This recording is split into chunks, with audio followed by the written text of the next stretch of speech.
Ladies and gentleman अहिले चाहिँ हामी हाइकिङ जाँदैछौँ। अहिले हामी टक्क बुढानीलकण्ठ एरियामा छौँ। यस्तो यस्तो अनुहार गरेका मान्छेहरू छन्। कोही पशुपतिबाट लिएर आएको, कोही स्वयम्भूबाट। दुईजना फुच्चे भाइहरू पनि छन्, तिनीहरू चाहिँ अगाडि छन्। गाइज अहिले चाहिँ हामी गेटमा पुग्न आँटिसकेको छौँ शिवपुरी हाइकिङ। लेट्स सी अब आजको दिन कस्तो हुन्छ, म भिडियो मार्फत तपाईँहरूलाई देखाउने नै छु। फाइनल्ली गाइज अहिले चाहिँ हामी यो टिकट काट्ने ठाउँको गेटनेरि आइसकेको छौँ। अब हाम्रो चाहिँ यहाँबाट टिकट काटेर चाहिँ हाइकिङ सुरु हुन्छ। अब यो गेटभित्रबाट गाइज अहिले चाहिँ 11 बजेर 11 मिनट गयो अनि हाम्रो यो सबै सम्पूर्ण टिम यहाँ अब इन्ट्री मारिसकेको छौँ। अब हाम्रो चाहिँ हाइकिङ सुरु भयो। गाइज हामीले चाहिँ बाटोमा चाहिँ आधा सर्प भेटेछौँ अनि जस्तो आधा आधा मान्छेहरू आइरहेछौँ। आज हामी बाटोमा पनि त्यस्तै देखिरहेछौँ। यो रोड हो गाइज, रोड यस्तो छ हेर्नुहोस्।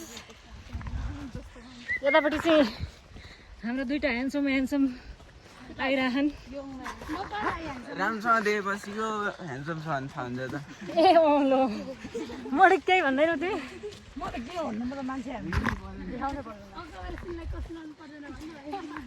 ल गाइज तिमीहरूलाई कोले के भन्नु मन छ ल आजको हाइक बारेमा भन ल। स्टार्ट हुँदैछ। महान नेपालीहरूको महान चाड फुलपाती दसैँ सुरु भएको छ। वाउ स्पेशली हो यार। सकिने बेला हुन्छ। सबैजनालाई बडा दसैँको धेरै धेरै शुभकामना। अनि यो पहिलो दसैँको दिन हामी चाहिँ अब लामो यात्रामा छौँ। सरी ल आज 7औं दिन भइसक्यो फुलपाती। आज पहिलो दिन हो तर नेपालीहरूको त आजदेखि स्टार्ट हो नि त। अब होइन घटस्थापनाबाट सुरु त भइसक्यो। सरी माफ पाऊँ होला तर लजिक दिन पाइयो। दिन पाइयो, उसले उसको लजिक दिन पाइयो। तर मेन कुरा भनेको चाहिँ के हो भने अब केटाकेटीहरूलाई चाहिँ दसैँ चाहिँ सप्तमी अथवा फुलपाती आजदेखि सुरु भए जस्तो फिलिङ्स आउँछ। किनभने चाहिँ खसी काट्ने, मासु खाने आजदेखि हुन्छ। घर जान मजाले आजै बस्न पाइन्छ नि त होइन। जाँदा हुन्छ सर्टकट भयो घुम्ने। त उकालो चढुन्जेल त मान्छे।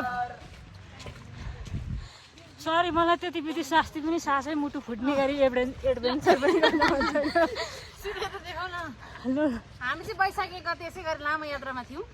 धेरै लामो त्यसपछिको लामो समयमा आज हामी एकसाथ भएर फेरि दसैँको पहिलो यात्रा अनि जिउ मात्रै देखाएर हुन्छ।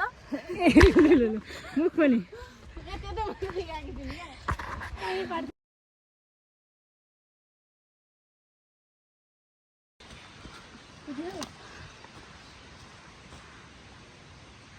तपाईँहरू भन्नुहोस् कहाँ जान चाहनुहुन्छ? यता कि यता? यहाँ चाहिँ हामी कहाँ जान्छौँ? यहाँ चाहिँ लोकेसन देखाइएको छ। यत्रोको डाइसेक्सन गर्नुपर्छ। स्टुडेन्ट भएपछि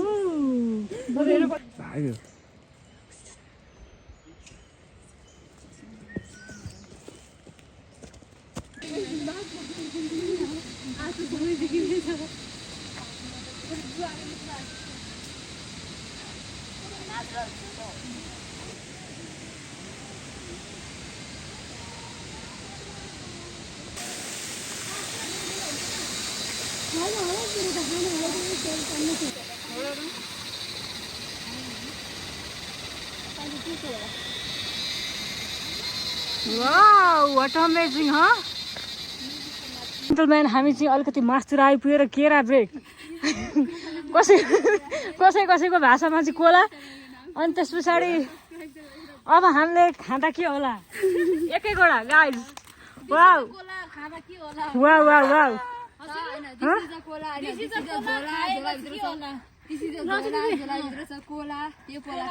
के होला भन्दाखेरि जित्तो होला झोला। बाँदरलाई त्यो पशुपतिमा बाँदरलाई सुई फ्याल्छ नि यार। मोटीले त्यही पारा गरी किन यार।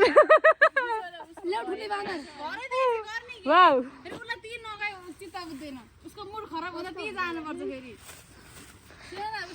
मडी कस्तो रहेछ टेस्ट?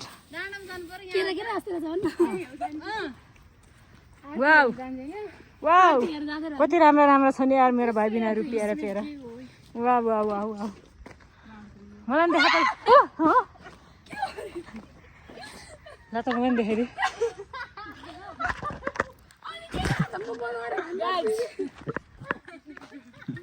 म म चाहिँ यस्तो भएर आएको छु गाइज हेर्नु होला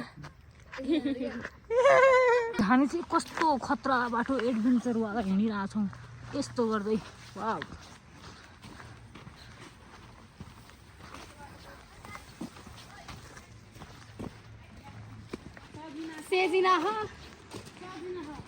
तल तल श्री छ यार गाइज यो चौतारामा चाहिँ सृजना लेखाएर छ यहाँ नामहरूमा सृजना हुन्छ ओ माइ लर्ड सजिना यार सेट यार मेरो नामको रहेछ भनेर म मक्क परेको थिएँ केही छैन कोही बात नै हामी समझदार मान्छे छौँ आमा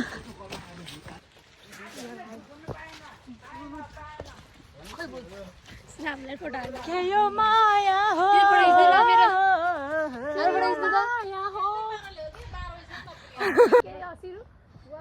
सुन खरी भनेको एकदमै खतरा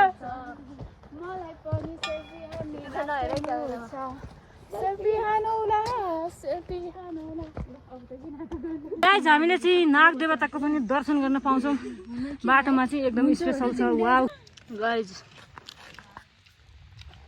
मलाई बिहा भयो कस्तो कस्तो औतारी छन् अरे तिमी त राम्रै देखेर रहेछौ त तँ नाम दिनुभएको त 5-7 दिन आउनुपर्छ जिन्दगी काट्न लाएको माया माया भन्ने शब्द कति प्यारो रहेछ लाउरे म त आइहाल्छ टेन्सन हनी टच खाऊ ज्यान बचाऊ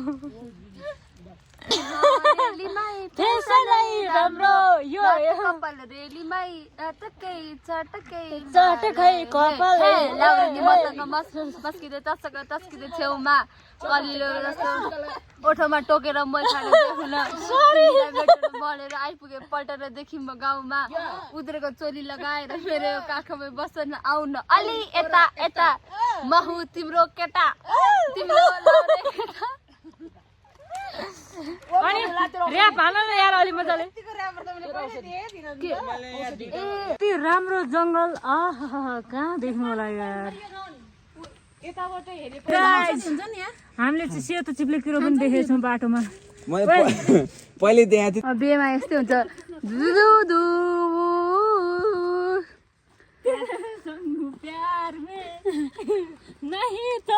गाइज हामी फाइनल्ली यस्तो चौरमा आइपुग्यौँ अहिले 2:30 भएको छ हामी चाहिँ यो चौरमा आइपुगेछौँ यस्तो दामी छ वाउ तपाईँहरूले यस्तो भ्यू कसैले पनि मिस नगर्नु होला कृपया काठमाडौँबाट नजिक अलिकति रिफ्रेस हुन चाहनुहुन्छ भने चाहिँ यहाँ आउन सक्नुहुन्छ चाहिँ हामी बागद्वार नजिक आइसकेका छौँ पुग्नै लागिसक्यौँ यहाँबाट 1 मिनट 10-15 मिनटमा पुग्ने अनुमान छ अनि हिँड्दै अन्धकार भएर आइसक्यो पानी पनि ठुलो पर्न थालिसकेको छ हेरौँ हाम्रो डेस्टिनेसनसम्म पुग्दाखेरि के हुन्छ त पानी पर्छ भन्दै परि नै सकेको छ मौसम एकदमै झरीको बनेको छ हामी यो झरीमा पनि छाता ओढेर डेस्टिनेसनसम्म पुग्छौँ भनेर हिँडेको छौँ गाइज हामी आइसकेको छौँ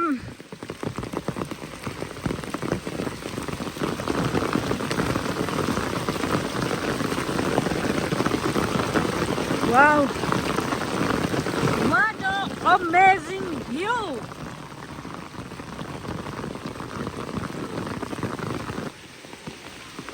गाइज यही हो हाम्रो बागद्वार हामी बागद्वार आइसकेका छौँ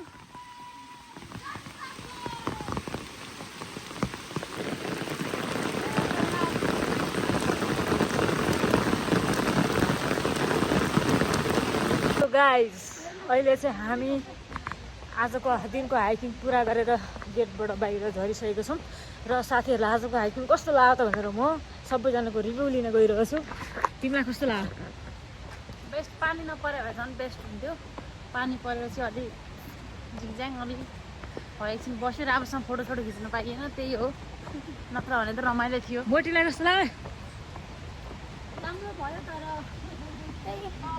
अरू सबभन्दा खुसी चाहिँ डेस्टिनेसनमा पुग्यो त्यो चाहिँ खुसी लाग्यो पानी परेर भए पनि पानीले गर्दा अलिकति गाह्रो भयो नभए ठिक छ के भयो वाउ भावी तिमीहरूलाई के लाग्यो यार कस्तो लाग्यो रमाइलो रमाइलो तिमी राम्रो थियो यस्तो खतरा भिडियो मैले जिन्दगी बनाएको थिइनँ क्या पानी मात्रै पनि जङ्गलको बिचमा वाउ यस्तो ठिक भयो समग्रमा आजको हाइकिङ सबैजनाको ठिकै भयो अरे हाइक तर मेरो चाहिँ यस्तो प्रभाव अहिलेसम्मकै बेस्ट उकालो चढ्दाखेरि चाहिँ मलाई चाहिँ अलिकति इरिटेट लागेको थियो तर ओह्रालो झर्दाखेरि चाहिँ मैले रियलाइज गरेँ कि आजको हाइकिङ चाहिँ मेरो बेस्ट भयो भनेर चाहिँ भनिन्छ नि मान्छेले हरेक एभ्री स्टेप स्मल स्टेप चाहिँ म्याटर गर्छ जिन्दगीमा भनेर चाहिँ यो कुराको लेसन चाहिँ यो हाइकिङबाट चाहिँ थाहा हुन्छ किनभने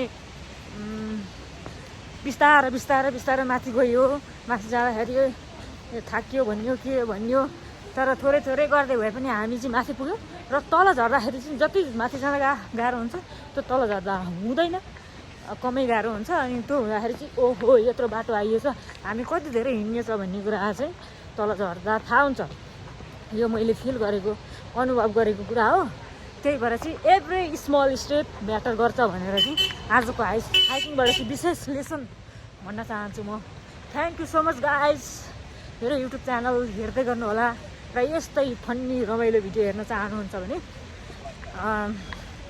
लाइक कमेन्ट सेयर सब्सक्राइब गर्न नभुल्नु होला थ्याङ्क यू